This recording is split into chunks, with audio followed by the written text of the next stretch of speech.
I'm gonna start this remodel off by prepping for removing the popcorn ceiling.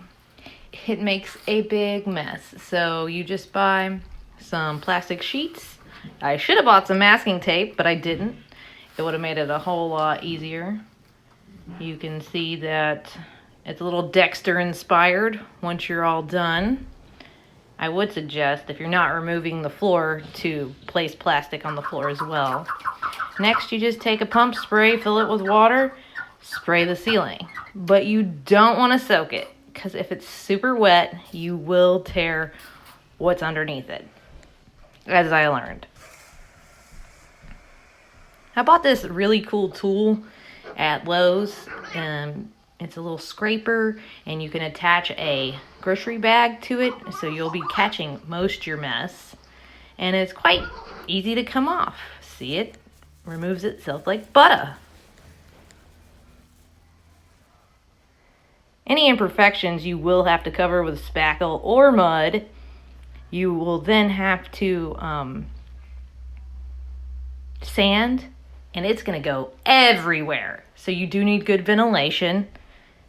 You will then have to prime the ceiling. Primer is different than white paint. You don't want to be wasting your expensive ombre paint. I then removed the flooring, cut it, rolled it, duct tape it, threw it in the trash, and then I primed again because you could still see the seams bleeding through. When you set up for ombre, prep is key. You're going to want everything set out because the paint's going to start to dry as you go down each color.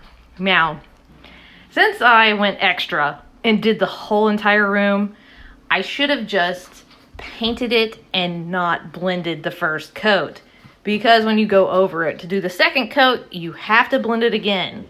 The blending is the most fun, and it's also very time consuming.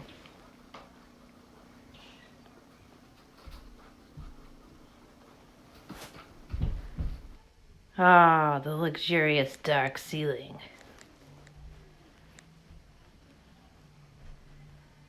First coat is done, halfway there. My husband then replaced the lighting with this pretty chandelier.